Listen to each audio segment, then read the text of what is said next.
Welcome to Big Listening 101. Rachel's going to start us off. Thanks, Matt. Just in case you are not already logged in at ReadyTalk.com, please take a second and go do that if you are listening live. ReadyTalk.com, and the participant code is 3005900. So quick little housekeeping here. We can keep track of each other on Twitter with the hashtag BigListening. So you're welcome to give us wild criticism, crazy ideas, good examples, and absolutely to amplify things we're trying to share in here with the hashtag BigListening. We have made a Twitter list, thank you, Matt, of all of the Twitter handles that you guys shared when you registered. So if you want to keep tabs on your fellow colleagues and make sure that you are learning together into the future about Big Listening, the hashtag is bit.ly/BL101list. And please note that all of those are case sensitive. And note, very similar URL, bit.ly/BL101notes, capital B, capital L. That's a shared Google Doc that everybody can dump their notes into and make one handy resource for everyone. Check it out. We're using note sharing. So we've got lots of people online. You can ask questions in the chat at any time. Feel free to tell me what you see out your window. If you have one right now in the chat, we can make sure the chat works. And we're going to send out a recording and slides after this. Housekeeping out of the way. And on the phone today we have myself, our campaign lab director, Ray Dearborn, and Matt Fitzgerald, the attention lab director here at Upwell. You can follow him on Twitter at Fitz350. And we've got about 100 registrants for today, which is kind of amazing. Many of you joined because you found out about this from the Tide Report. The Tide Report is Upwell's email that is going to be going for just a few more issues as we close out our work here at Upwell. We've got lots and lots of amazing subscribers from the Dodo to the Paul and Family Foundation to Compass to Earth Echo to National Geographic. It's been a pleasure to learn with all of you and share what we've learned with Big Listening. And I'm going to do a deep pause here, and we're going to talk for just a minute about brand. So at this point, lots of organizations, individuals, businesses have gotten pretty good at monitoring their own brands online. What people are saying about them, how their campaigns are doing. It's pretty common that a nonprofit these days has a Twitter account, and if someone sends them an @reply, those will likely be read in a timely fashion. A few years ago that wasn't the case, but at this point we're getting pretty good at monitoring our personal brands and our organizational brands or our business brands online. So the practice of Big Listening takes that one level up. It takes as a central idea that the brands that we're working for are not just the named organizations, in this case Upwell, but we're actually, if we're working on a cause, if we're working on an issue, the brand that we have a responsibility for managing is actually a step or two up from that. So if you're working on the housing crisis or human rights or access to health care, we actually have a responsibility not just to manage our named brand logo, the Twitter handle there, but to pay attention to the larger conversation and the issue at the kind of movement level or the issue level. What's the brand of the ocean, for example? So Big Listening takes that idea very seriously and tries to create a few practices around it that make it easy for you to do something that sounds like a pretty abstract concept, honestly. So today we're going to talk about some really basic things that you can start doing today, tomorrow, this week, with your personal brand, with your organization's brand, and with the brand of the issues and movements that you care about to help take those further and have more successful communications efforts. So Upwell was founded with a crazy idea that the ocean is our client. And we're not alone in that. There are lots and lots and lots of other organizations that are working on ocean issues. So this is a kind of lovely and romantic idea that we're not just working for Upwell here at Upwell, but we're also working for the ocean. Sometimes I joke and say that it's our job to make the ocean more famous on the internet. But this isn't necessarily an original idea. This is how more and more brands, corporate brands, are thinking about their communications efforts. So this is a photo here of Nestle's social media war room. I often show this in presentations so people can get an idea of what else is going on out there in the communications world. This image is from an industry article that we found back in 2012, I think. You can probably Google Nestle's social media war room and find the full text of this article.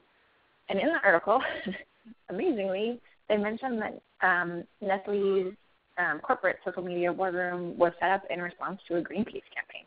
Greenpeace ran a campaign on Nestle's, I think it was actually a specific candy bar's Facebook page, and they did that to raise awareness, to get attention for the palm oil, the unsustainable palm oil practices of the palm oil that was sourced for that candy bar. And this kind of, at the time, caught Nestle off guard, and they said, never again, we will never let the activists get the best of us in our social media accounts and kind of take over our brand. So they do constant monitoring. Oh, thanks. Preeti hops in and mentions that specific candy bar Facebook page is Kit Kat. Thanks, Preeti. So Nestle doesn't only monitor activist campaigns in their social media war room. Obviously, they probably also monitor mentions of their brands. They monitor mentions of their individual product brands like Kit Kat. And I have also heard, there's some information about it in this article, that they monitor the mentions of plastic water bottles. And when influencers or celebrities are talking about plastic water bottle bans or like, I've never used plastic water bottles again, they'll do a direct intervention. So while Upwell's charming idea that the ocean is our client is a kind of romantic notion, know that for years corporations have been doing this kind of large-scale, timely monitoring of online conversations, and it's a pretty strategic thing to do. So I saw that these practices were being used by corporations, and I was like, what if we use them for our own purposes to carry the issues that we are working on that we care about so much forward? And to do that, what we do is we track social mentions, and I kind of think of those as mini articles. A social mention is a tweet or a blog post, Facebook post that has a keyword in it. And we built these big keyword sets, and we'll talk a little bit more about that later. But basically, rather than just monitoring the word, the ocean, online, we parse it down into a few different sub-issues that we really care about, like ocean acidification and overfishing. And then we build out keyword sets because when people talk about overfishing online, they don't just always use the term overfishing as one single word. Sometimes they use it for fishing with a space in between or a dash in between, or sometimes they talk about declining tuna population. So as if your practice around big listening deepens, there's some kind of 401 practices that we'll hint at a little bit later. But today, what I really want to focus on is the simple, easy stuff that you can do today. And to do that, we're going to have to probably try and take on a new frame. There are lots of organizations that you feel like really pressed for resources and you don't have much time and you're embedded in a big struggle and it can feel like you're working all alone. Collaborating with other organizations can be pretty hard. It can be hard to get communications language approved as part of campaigns to do that rapidly. I know how much stress is involved in running communications for an issue. It's a really hard job. And big listening tries to do a kind of magical thing. It tries to shift away from feeling totally overwhelmed, like you're working all alone, like nobody cares about your cause, you're not getting the traffic or retweets that you want, into a place that abundance is your frame. This can sound a little Northern California blue, and I know it can feel a little scary. I am, in fact, sitting in San Francisco. But the reality is that there are a ton of people out there who care about your issue, who know it's a problem, who you can use as an asset to help carry your work farther along. So rather than, I hope at the end of this call you'll have some resources so that you don't feel like you're working on it all alone and you're all stressed out, but it'll give you some ways to pay attention to all of the amazing places that your issue, your movement comes up in online conversations, and how you can tap into those, how you can begin to tap into those as a source of strength and increased attention for the work that you're doing.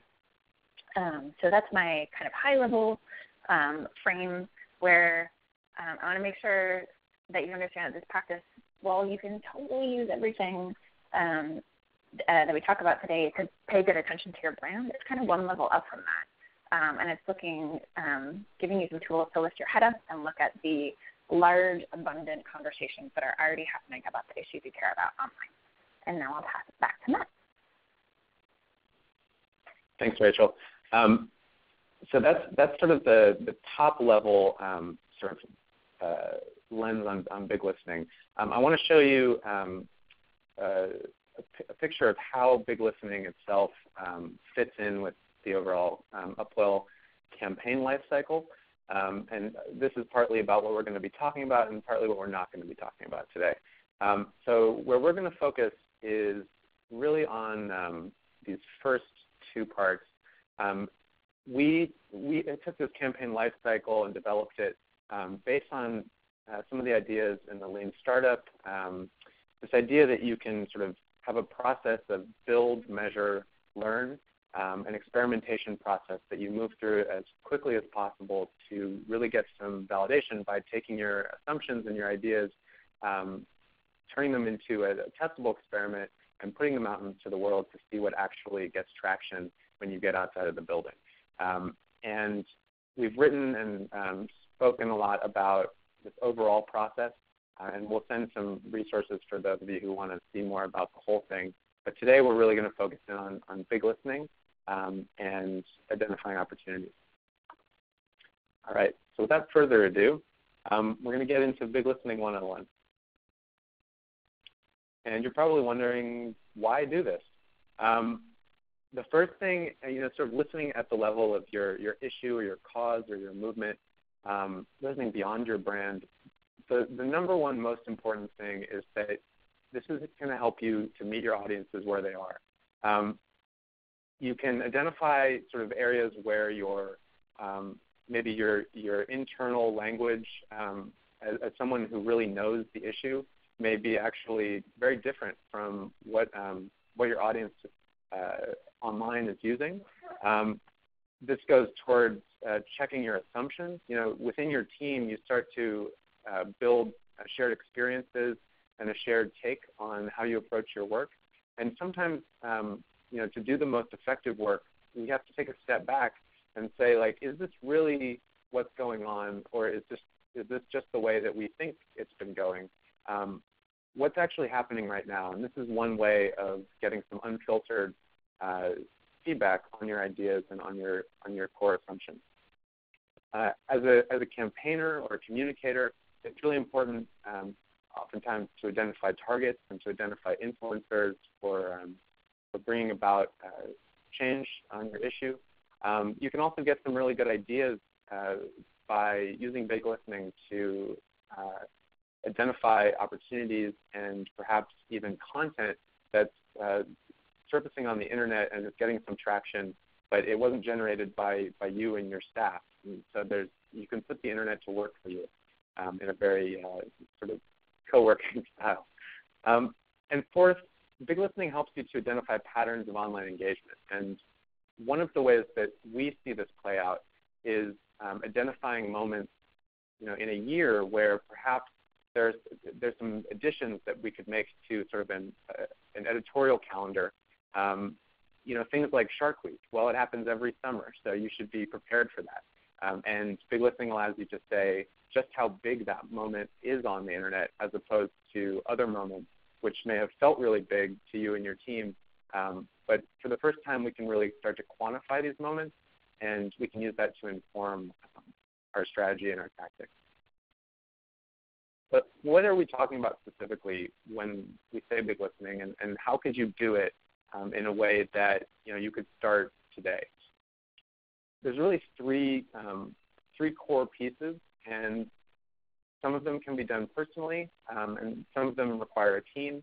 But we're going to go through each of these one by one. And we're going to start with talking about awesome detection. This is basically something that you can already do it yourself. You probably are. If you've ever gotten up to the proverbial water cooler and told your friends that there's a video they need to watch, or you read something in the paper and it relates to one of your hobbies or something that's going on in your issue area, this is something that you're already doing. My parents like to send me email articles that relate to the ocean.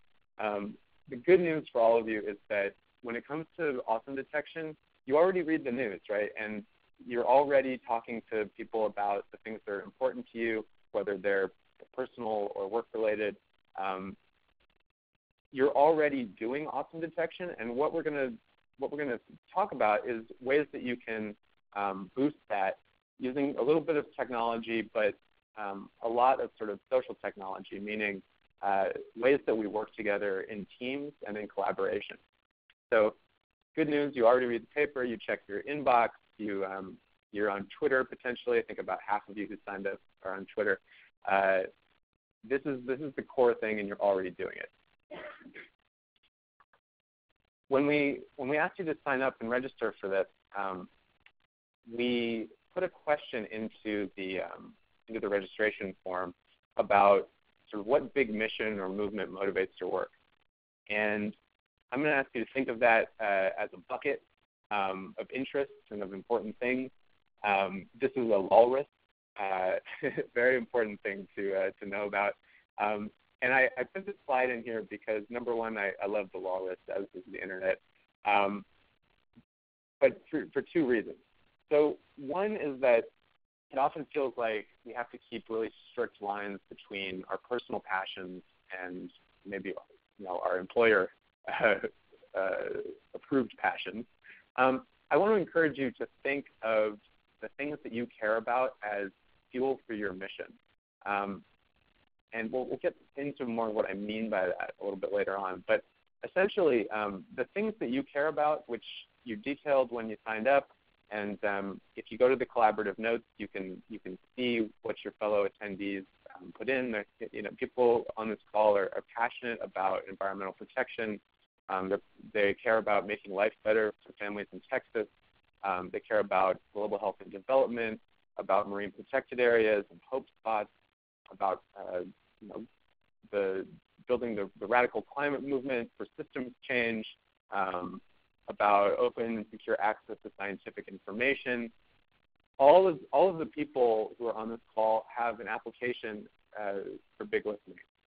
They all have a movement that they could listen to. So I put this slide up because, number one, what's in your bucket, don't just keep it to yourself. We can share it with each other and within our organizations to fuel our work, and also because we need to sort of get outside of our bucket and see that it's not just our brand that we should be listening to and monitoring when we're doing cause-based work, but it's really sort of the brand of that big movement, that big mission. So with your team, if here at Upwell, for example, we have 3 people on staff, and we're all on the call right now, and we've made a collector for the different things that we find by doing personal awesome detection. So whenever we find something, we put it into a Tumblr blog that we set up. It's very easy to set up a Tumblr. You can post to it in a number of different ways. For us, this is the place that we put the stuff that we want to talk about with each other. It's called the Upwell Fire Hose. You could Google it and find it pretty easily. It's not a secret. We put in quotes. We put in pictures. We'll put in links. Sometimes we editorialize on the content, and sometimes we don't. It really doesn't matter. The important thing is that each of us sort of has a filter for what's awesome. And when we find awesome stuff, we want to share it with each other so that we can think about how to use it to drive change on ocean issues and to bring more attention to the ocean online.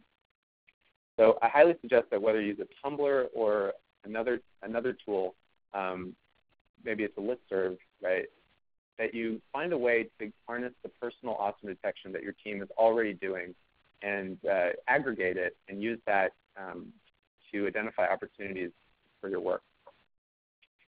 Now, we can make this a little bit easier with some help from robots.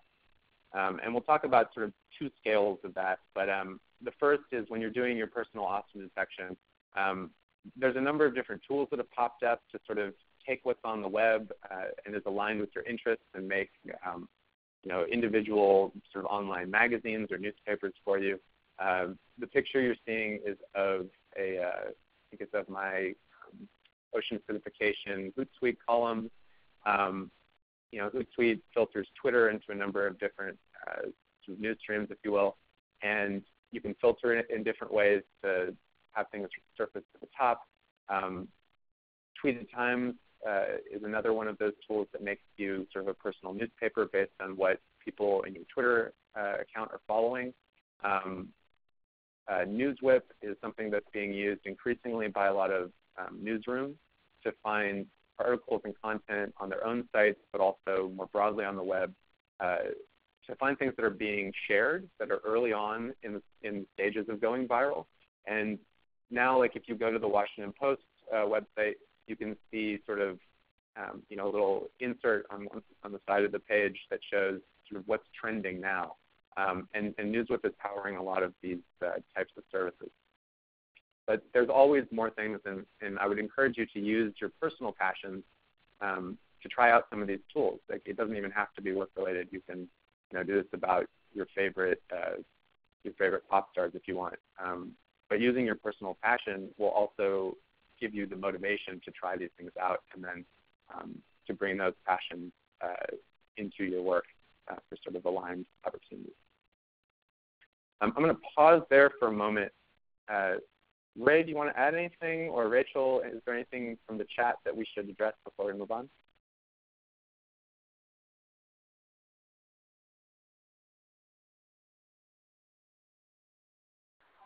I think we're good, Matt. All right. So when you're trying to get some help from robots, it's important to think about your issue as sort of an aggregate. It's a little technical, but sort of an aggregation of different keyword types. We're trying to pull in different posts or different types of online content, and if you want to listen big, you have to think about what are the different pieces of that big story, of that big conversation. So for us, when we're using these tools, we often find that we have to put in essentially search terms. Another word for this is keywords, and you're probably all familiar with search terms by using Google. You can think of keywords the same way. By combining search terms or keywords for these different types of entities within a big conversation, you can start to get a more full picture of what's out there on the web that's driving conversation, and this is also places that you can find interesting content to use in your own efforts. So, we can talk about people. We can talk about different brands that can be for-profit or non-profit. We can talk about campaigns, individual news stories or blog posts, or up to the issue or cause level. And really, within that big conversation, there's multiple issues and sub-issues and causes. It just depends on how tightly you want to zoom in or zoom out. So we're going to go a little closer at the cause level. This is sort of a reference slide. If you find yourself trying to do keywords to get some help from robots, this is sort of a cheat sheet to help you think about the types of specific things that you might want to put in as keywords, often using Boolean search terms. Someone can drop that in the chat to give people something to Google if they're interested. But these are the types of entities and different examples of each. But importantly, going back to people, right? At Upwell, we put all those things, the cool stuff that we find that relates to the ocean into that Upwell fire hose tumble blog. And then when we come into the office, we hold a morning meeting. And in a morning meeting, people get together and they use insight from data, that what we found using that help from robots, and the cool things that we found that sort of elicit emotion, because certainly for us here, we're looking for things that people will actually share so that we can generate more implications for important ocean causes. And when we get together, we have this morning meeting. Here's what a morning meeting looks like at the New York Times. It's not exactly what a morning meeting looks like here at Upwell. Here's a little bit more. I'll let you guess which the otter is which one of us. I didn't actually create it that way, but if you want to take your best shot, we won't be offended. And when we get together, we go through sort of this stack of content that's in the Upwell fire hose. Usually we're deciding what to campaign on, and we're deciding what should go into the Tide Report. We've got a lot of Tide Report readers on the call today, so this is where we really decide what goes into the Tide Report. And when we sort of go back and forth and try to make the case for what we should work on and what we should infuse into our communications and our campaigning, we don't just say this is the thing and it needs to go in. We sort of push each other and say, well, what is that? What emotion does that generate? What's sort of the pathway to action for this piece of content? If we're going to share something, we want to make it really count. So oftentimes we come up with our best ideas in this process. There's an Oyster New York logo that we came up with after reading Paul Greenberg's op-ed in the New York Times. We wanted an image that would dramatize the protection that oyster beds used to provide to New York. And we settled on this iconic I Heart New York image with a little bit of a twist. I'm going to turn it over to Ray just to talk about how we sort of filter these opportunities within morning meetings. And she's going to tell you about why we choose and what that means. Thanks, Matt. We've got a handy handwritten curation criteria list of sorts. We don't actually go up with a marker and check off every box and every single morning meeting for every single piece of content, but most of these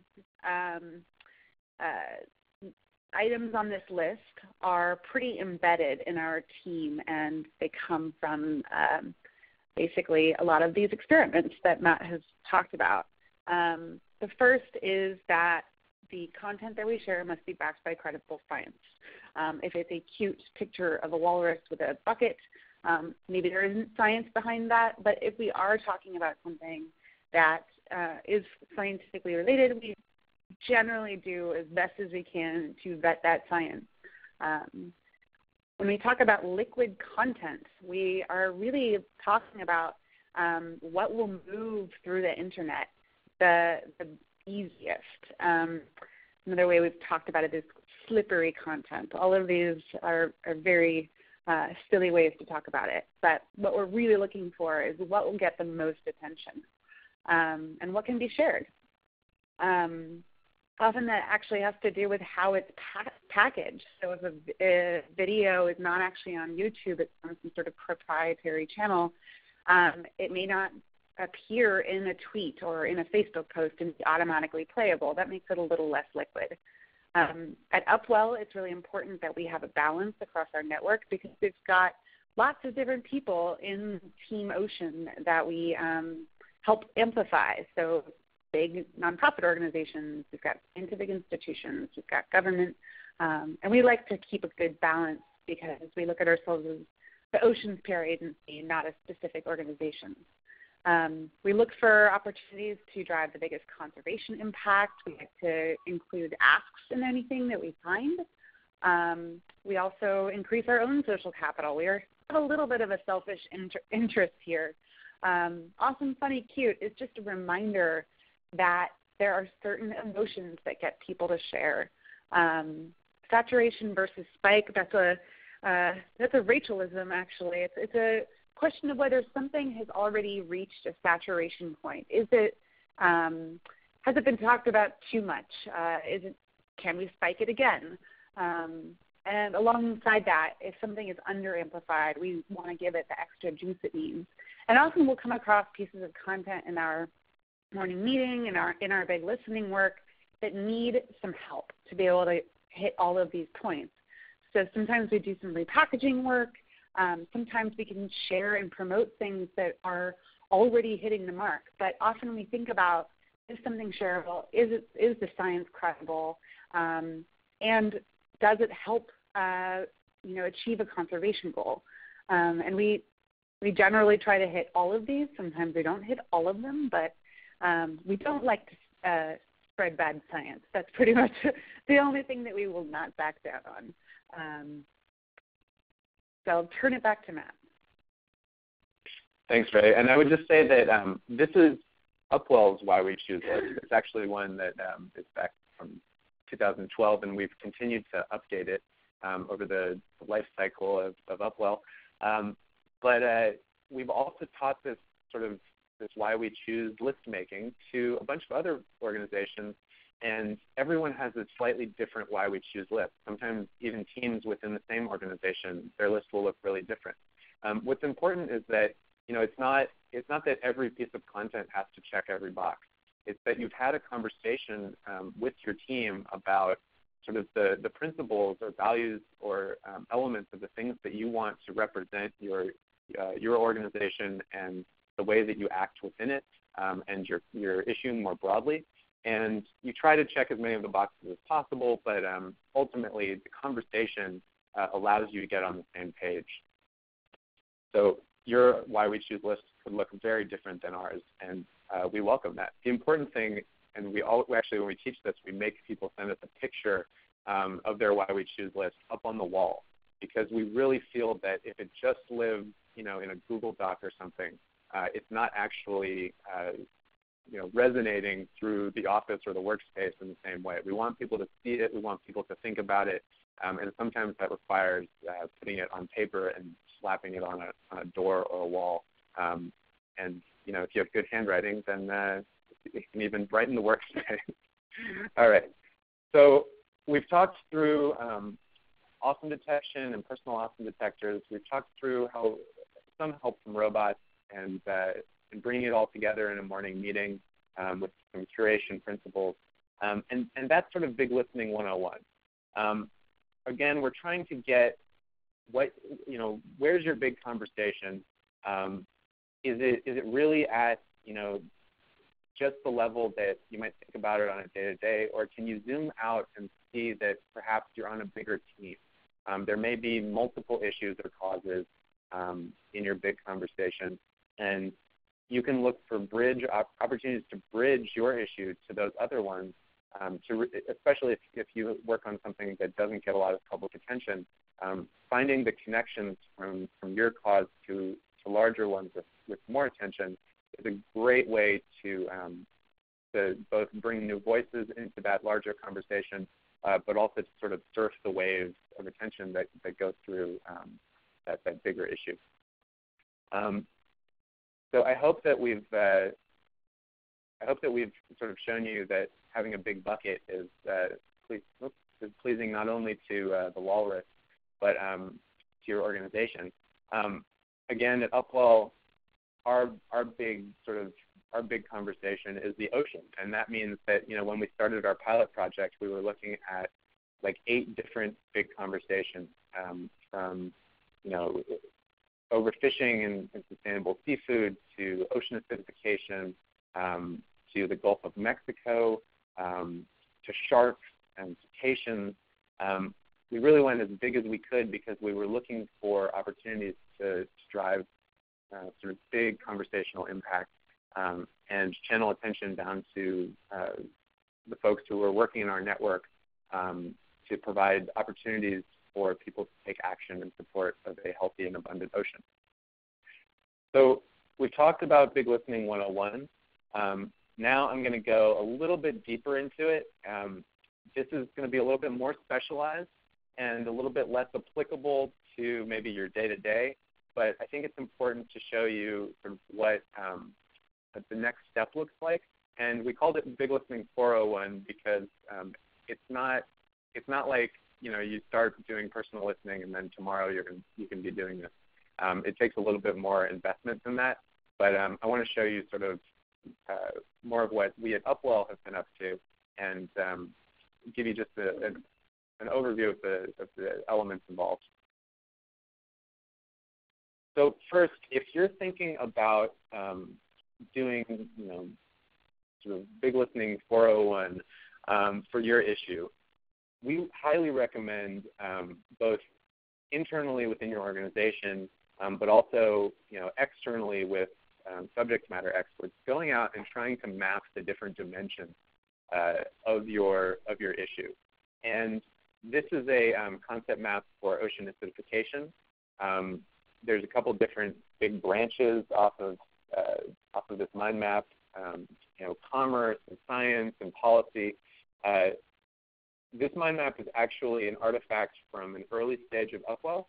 And when we got this back, we realized there were huge things missing from it because we'd asked a scientist, an expert on ocean acidification, to help us come up with the different elements of the issue.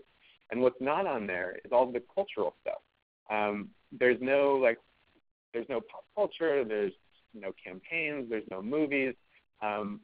So definitely try to do sort of a brain dump of your issue and put it on paper, and then have that conversation about what's actually part of this constellation of conversations and topics that's on the paper, and what's also missing from it. And then do another version of your mind map to get all that stuff on paper.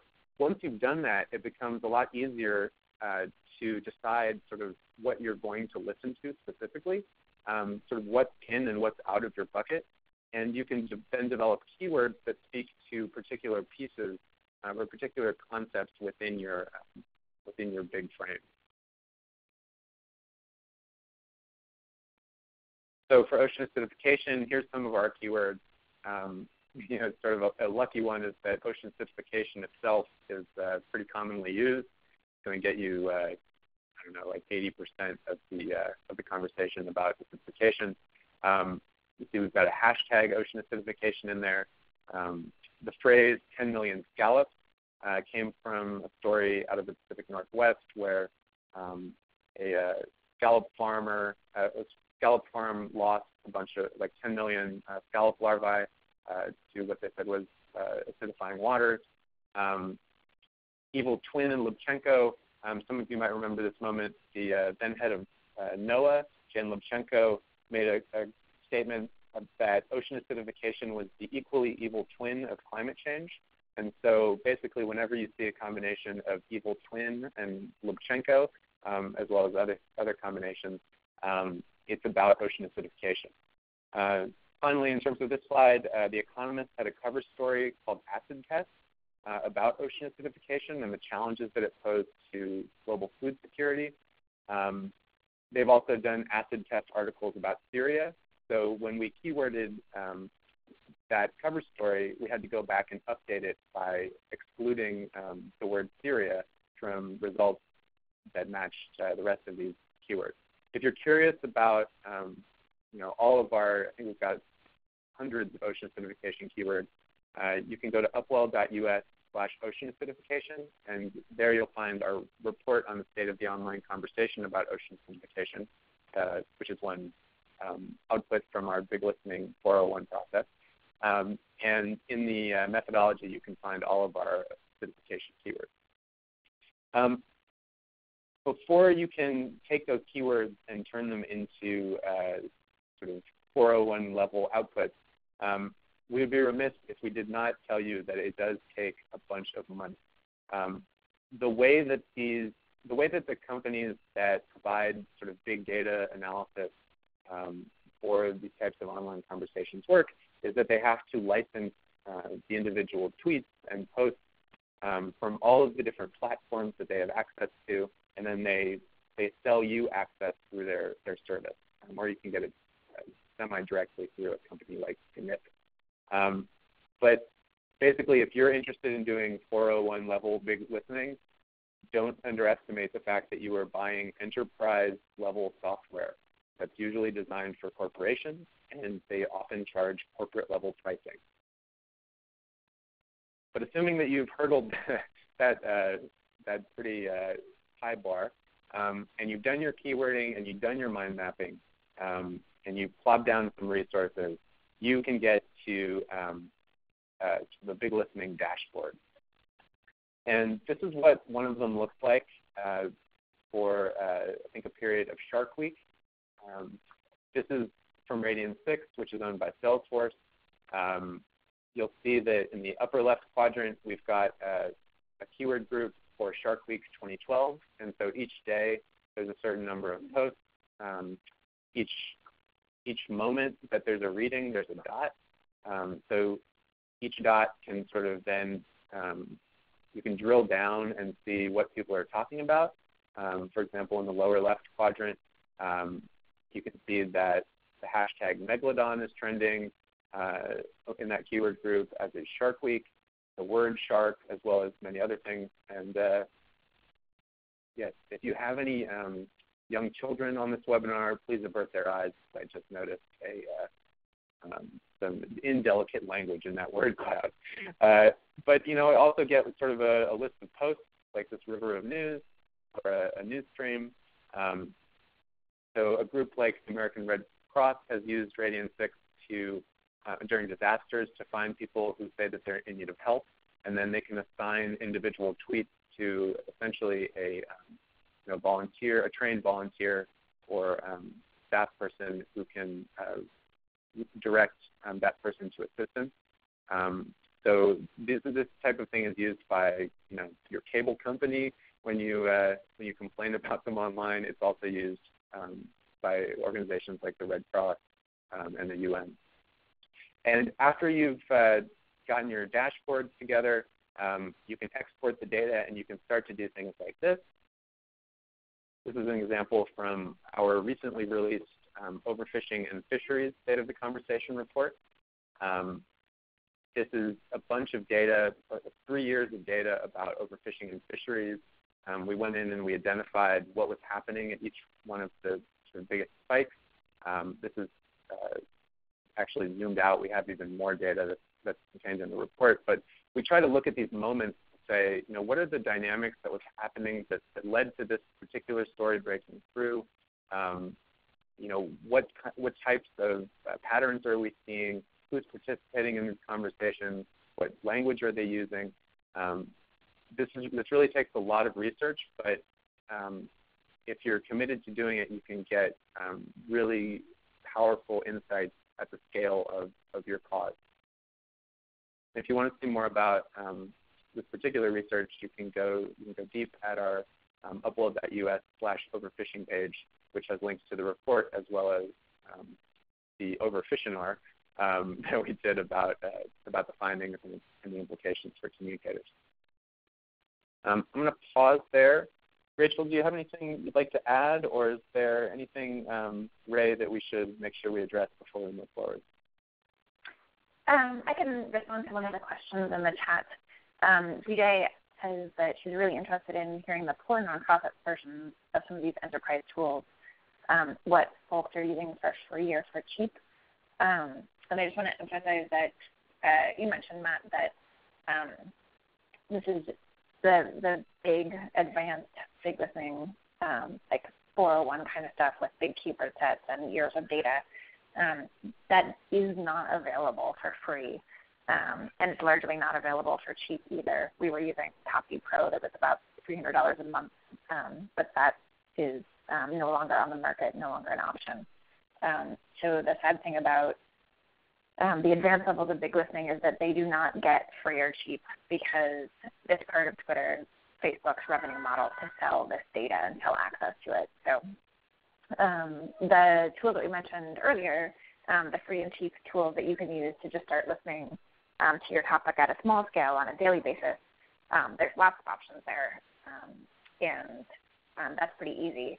And we're doing a Big Listening 101 webinar especially so that we can get that stuff out into the world, because the advanced versions are frankly quite involved and usually pretty expensive, in addition to costing about $5,000 a month for the software in the first year. It took a full-time person with a full-time salary to be able to run our big listening practice. So a heads up that's fancy and intimidating, and I'm sorry, but it's likely to be like that for a while longer.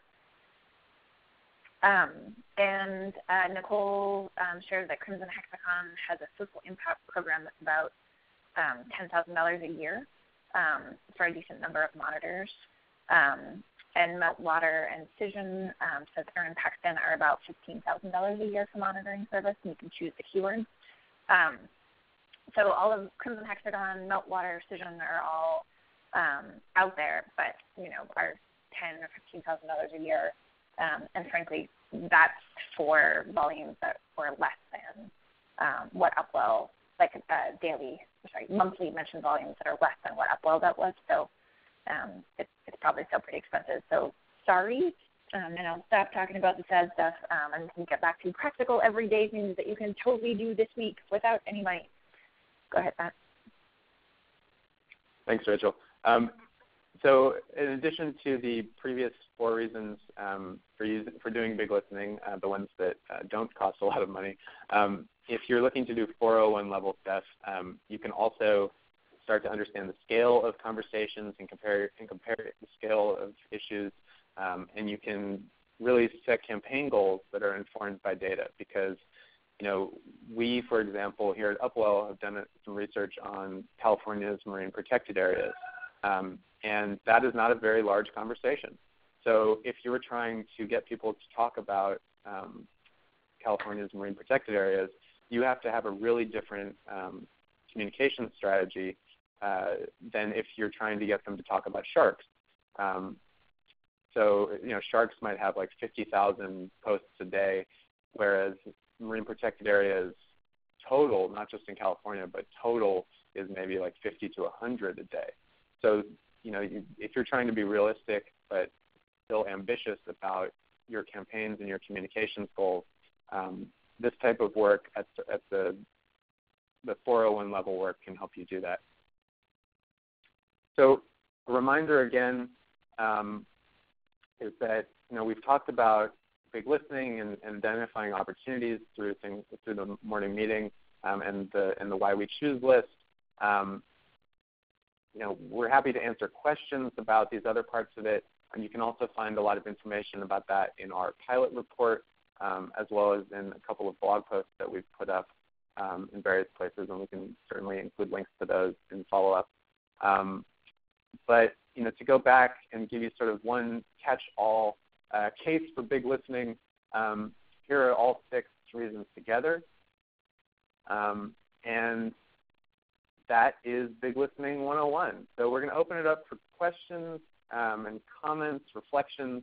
I'll also ask my colleagues to weigh in if they have anything to add. But that is Big Listening 101.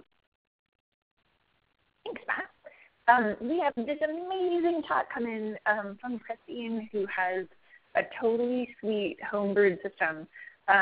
Christine, are you still on the phone? Do you want to hop off mute and tell us about it? You can *7 and unmute yourself and walk us through your amazing big listening system. It's *7 to unmute.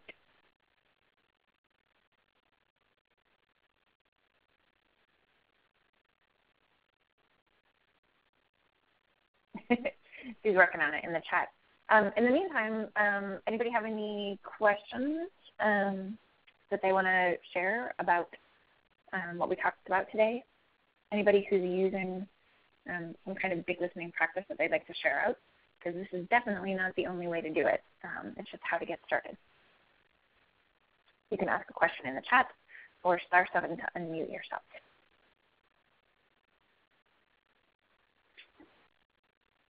Hi, do you hear me? Yeah. Okay. So, hi everyone. So I had gone through the pilot report with an obsessive amount of detail and was trying to figure out how to sort of replicate it on a smaller scale. And so I just put in, unfortunately the chat took out all the formatting. And so I worked with my client to come up with some practices using Mention and Feedly, and then also If This Then That. And it's a little difficult to walk you through it because I wasn't expecting to do it today. And as I said, like this was quite some time ago. But basically, we were pretty successful at at least just getting the idea of the social mention was really helpful to us.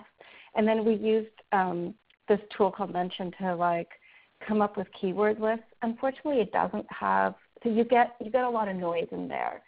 And so, but we at least could see kind of generally what was happening. And then we would document the influentials in a shared high-rise account, and then make sure that we were putting each person in an appropriate Twitter list. I should back up here and mention that each person was responsible for a small amount.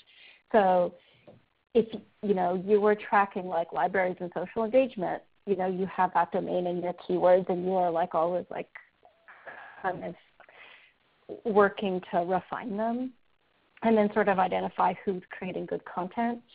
And then we would go to Feedly and put those influentials in there. So it created a separate, more curated stream. So Mention was sort of the messy place, and then Feedly was the more curated stream, and then, again, a Twitter list. And then if something was really good, we would send this trigger. We just created this trigger with If This Then That. And so this was a beyond access social mention. And then it just created this Google spreadsheet. So that was helpful for us to at least sort of get a sense of what the conversations were, what the good keywords were. And I would say, though, that it really required a lot of team practices. And so it relied a lot on people, and which was a little hard to sustain when I was just a consultant and it wasn't just a consistent team over and over again, a group of people who always work together like I imagine Upwell works. And that's it. That's amazing. You are the coolest. If you blog that, we'd love to repost that on our blog or invite you to do a guest blog post sure. and help you write up at least, the bones of that. It's a really cool process, and I love that you took the pilot report and homebrewed your own amazing system. Very cool. Thanks. Yay. Any other questions or comments about big listening? Any challenges people are facing that they want help with? I'll go. This is Nicole Lampy from Resource Media. Resource Media has been practicing various sizes and scopes of listening for a long time. And I just want to say for those that find the Upwell model overwhelming, that I think you can do some targeted listening at opportunistic points in a campaign to get a good sense of what your community cares about and the language they use and the kinds of content you're producing that's getting the most traction, and then, operate with those assumptions until your next quarterly check. So I think, we don't all have the resources to do the constant monitoring, although I think TweetDeck and Hootsuite are a great way to just gather anecdotal evidence about what's trending and what is working every time you're on social networks. But I think some focused listening at the beginning of the campaign and then some periodic checks can also help you fine-tune.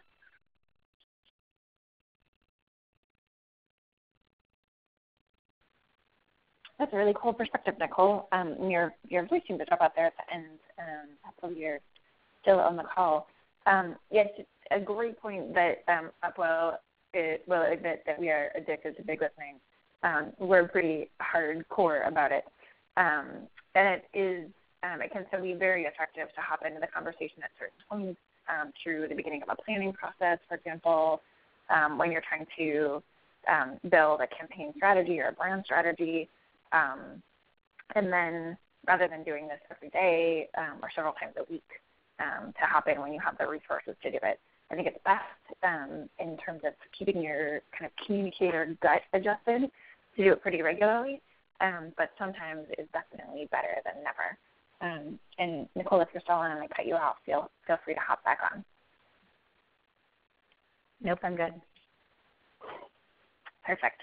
Really awesome question from Melissa. Melissa says, the scale of conversations matter to reset expectations. So the different issue conversations are different sizes. Kind of Upwell's go-to example is that when we started looking at the marine protected areas conversation, a really specific science-based conservation method of protecting parks in the sea, there's about 50 online social mentions of marine protected areas a day in English. But the shark conversation had about 30,000 social mentions a day. So the difference between 50 and 30,000 is like a lot. So that's kind of the thing that Melissa is referring to. Doubling the marine protected area conversation takes less resources than doubling the shark conversation. So that scale of conversations, understanding scale, relative scale can matter in setting campaign expectations, funder expectations on your boss. But identifying important online influencers is also one of the roles of this work. Matt or Ray, do you want to talk about understanding scale and identifying influencers and how those two things can work together in big listening? Sure, I can jump on this. There are big listening tools that help you with understanding scale, and there are those that help you with influence. And so far, I actually haven't found one that does both well. But if you want to build it, we could totally tell you how to build that. Not how to build it, but what it should do. But in terms of finding influencers, there are a lot of really great tools. We've been playing around with BuzzSumo recently. I have played around with CrowdTangle for Facebook. I find that to be an incredibly useful tool. Little Bird as well. Those are just a few different influencer finder apps that help you find influencers by keyword, and that's the critical thing. There's a lot of different influencer services out there like Crowd, but not all of them allow you to actually put in a keyword like ocean acidification and find out who is generating conversation about that, who's talking about it consistently, and who gets retweets and shares, who is able to actually define the narrative on an issue. And that is a very difficult thing to measure. There's definitely big listening tools that would help you find influencers. And when you know the scale of the conversation at large, knowing who the influencers are helps you know how much they can influence that conversation. So say a conversation is huge, like I'm talking about huge, is Justin Bieber size. I think only Justin Bieber can really influence the conversation about Justin Bieber. But if we're talking about something like ocean acidification, there are people who influence that have all sorts of different sizes of audiences, different focuses. You don't need to be Justin Bieber to influence a conversation at the scale of ocean acidification. I hope that answers your question, Melissa. But if anybody else has additional questions about that, let me know. Thanks, Ray. And a couple, just to say out loud, a couple tools that have come up in the chat. Preeti says that they're looking at Brand Watch, which may be useful for this, but it's probably not cheap. CrowdTangle, free NodeXL. NodeXL you need to download and have a copy of Microsoft Excel to use, and it only works on PCs. But NodeXL is free. So because this kind of listening concept is useful to corporate brands. There are lots and lots of startups always coming up in the space. The startups get acquired. The startups go away in some cases. The startups, get big and stabilize. So it's a really shifting landscape of tools. The thing that I think is really important is to find ways to prioritize listening beyond your name, your brand, your campaigns in this competitive attention market online, and just be ready to roll with all the changes that are going to continue to come in the tool space. If you're listening, you'll be able to, and you prioritize listening, you'll be able to find ways to roll with the changes in technology as they come. It's going to be rocky, and you have to be patient, and when you find a good technology, use it while you can, because it'll probably change or go away or get more expensive within a year. Andrew Fielding asked in the chat if there are any thoughts on sentiment as part of big listening and any examples of it actually working. I'm going to hold that question for just a second and say that we are at 2:02. So the big listening webinar is officially over. If anybody needs to drop off, that's just fine. We will, just to reiterate, we're going to send out the recording to this. We can make the slides available in an email to follow up. The shared notes are available in that Google Doc, and we'll put a link to that in the follow-up email. And there's lots and lots of good information on the Big Listening hashtag on Twitter that you guys all shared. So we're going to formally wrap up that part now and then stay on the phone for a couple more minutes to answer more questions, especially Andrew's question about sentiment analysis and big listening. Matt or Ray, do you want to hop in and start us off on sentiment analysis? Yeah, I can take that. As Preeti mentioned in chat, automated sentiment is always a tough thing. I actually went to an academic conference with a bunch of computational sociologists to see what I could gather. And, really sentiment analysis is still in its early stages. When they talk about, completely like unassisted sentiment analysis, like just the computer algorithms figuring it out, it's really at just like 70% accuracy would be considered pretty good. When you get humans involved to sort of give feedback on an algorithm's initial classifications, you can get it up to, I've heard people say above 90%, but it really requires, top of the line tools for that, and I haven't seen that verified. But generally, for folks on this call, what I would recommend is, the good old-fashioned sampling. See if you can export a random sample of, even 1,000 posts is still doable to go through individually or with one other person, and sort of hand classify them in Excel or something else. I mean, it's not that difficult, and you'll get pretty solid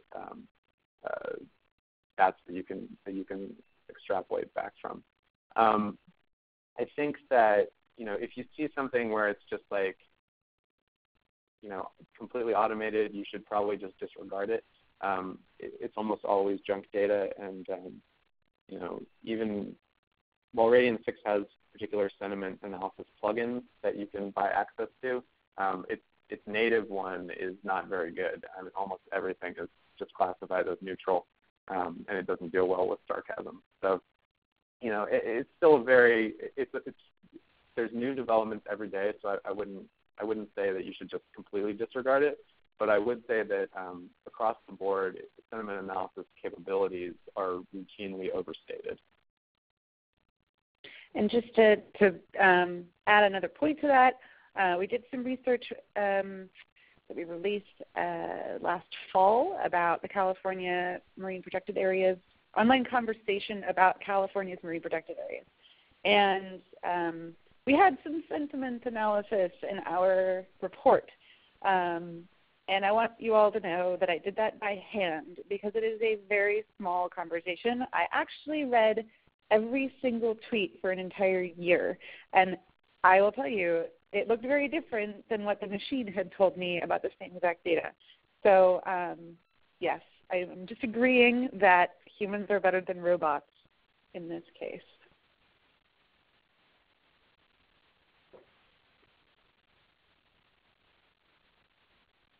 Awesome.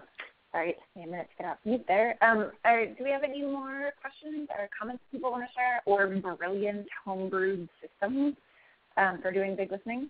You can *7 and hop off mute, and we will happily take your questions and your crazy ideas.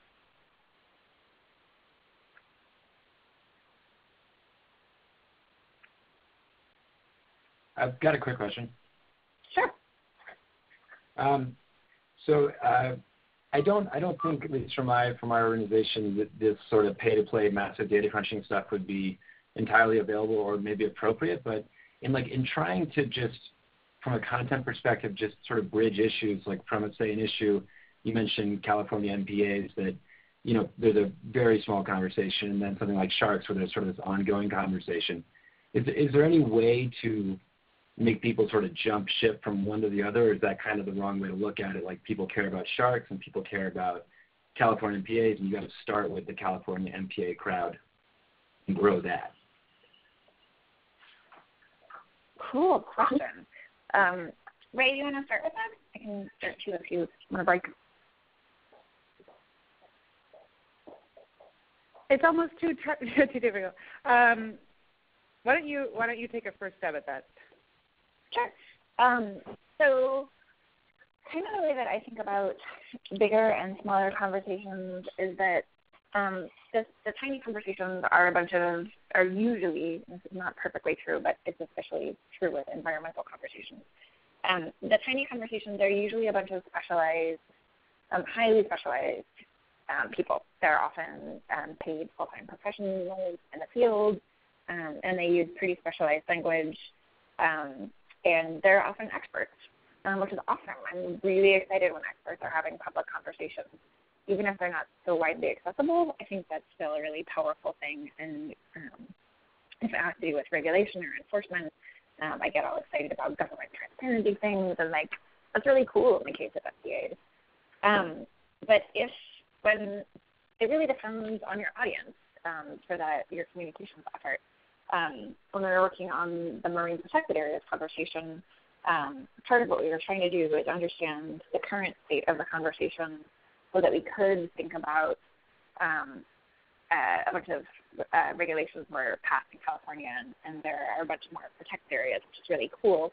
But now there's this long-term challenge of awareness, enforcement funds, and getting the word out there. And just like the challenges that we've seen in continuous funding of California state parks on land, if it's a really niche conversation and the general public isn't so aware that this is an important part of how we're managing our common spaces, for example, there can, after a time, that kind of systems can erode. So this is specific to the marine protected area stuff, but there are tons and tons of fans of sharks, or if you think about how many people are fans of dinosaurs. Those iconic species we know have lots of rabid fans, lots of casual fans. People talk about them. People think it's cool to talk about them. So when the iconic species are talked about in relation to a conservation, like a very niche, specific, specialized language conservation method, it can create a kind of a bridge between those two things. You have to do that really carefully. It's not an instant win. But we know that if you talk about iconic species in relation to that more specialized stuff, it makes it more accessible because there are so many people who just feel like sharks or dinosaurs or whatever are close to their hearts. And Ray probably has a million great ideas about this too. So if you want to pick up, Ray, go ahead.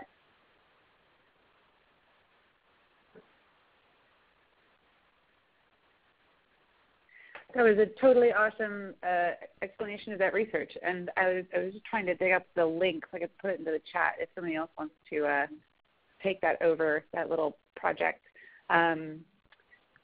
yeah, I mean, I think that the biggest lesson with that was that, the conversation that existed was really keeping the community of practitioners and the people who care about the issue in touch with each other and was helping them learn from each other. And I think a small conversation can be very valuable for that purpose. And with something like, marine protected areas, I don't think we're necessarily going to, reach a point where there's hundreds of thousands of mentions of that topic in a year or in a week even, and that's okay. That's totally fine. There's a lot of people who want to bang their head against a wall because something like the color of a dress goes viral, and marine protected areas don't go viral, but that's just sort of how the internet works, and it can sustain small and large conversations just as well, and there are purposes for both. Thanks, Ray. That's really helpful. There's two more questions that have come up in the chat, and one of them is really easy to answer, so I'm answering that one first. Andrew says some really nice stuff about us. Thank you for saying nice stuff about us. And asks if we have a plan for all of our blogs and stuff once Upwell winds up. So I think probably most of the people on this call know that Upwell is closing up shop because our funding is ending at the end of this month, at the end of March 2015, which is really sad, but we're all dealing with it, and one of the ways we're dealing with it is making sure that all the resources that we've fought hard to build and share out to the sector and to the movement that we love so much are going to stay available. So our blog is going to stay up. We have prepaid for hosting and our domain registration and stuff, and I, as a volunteer, will just keep tabs on it to make sure that the domain registration redirects and stuff don't break. So I doubt this material will be relevant for longer than 5 years, but we're safe for at least the first 5 years. And there is a nonprofit being formed called Big Here, which is just a little simple umbrella nonprofit to make sure that we retain the intellectual property that we've developed here at Upwell, so that we can continue to license at Creative Commons and make sure that the website stays up and it stays available to everybody. So simple little stuff. You do not need to download copies of our blog posts and reports and stuff and back that up all up on your hard drive. Unless something goes horribly awry, we have already anticipated that that might be useful to people, and they're just going to try and keep everything from that perspective turned off. So thanks for that sweet question, Andrew. It's very flattering. And Lynn asked, it would be great to see examples of other groups and issues why we choose lists. And that's a great idea. Maybe we should do a little Twitter campaign. I can time that for next week because I know we've done lots of workshops and consulting with cool organizations, and maybe we can get people to share their why we choose lists and share them back out to this group with a big listening hashtag. And I think that's all of our questions, and we're 15 whole minutes beyond time. We still have like 40 people on the phone. You guys are amazing. I'm going to wrap us up now unless Matt has anything else that you want to share. No, I just want to say thank you to all of you for attending and contributing to this conversation, and now and in the past. And I hope that we can continue, outside of Upwell to keep moving this work forward. And I think it's really important that we remember that for many of us, we're doing this work because our hearts are in social change and in protecting communities, and that's bigger than any one organization. So I hope that we can keep that as our friend going forward. That's awesome. Thank you, everybody. It's been totally amazing to talk with you and hear your great comments today and hear about your homebrewed big listening systems. It's been an honor to do this work with you. And thank you, Matt, for putting together this amazing webinar, and Ray for all of your great ideas. I'm so grateful to you guys. Thanks, everybody. Thank you, everybody.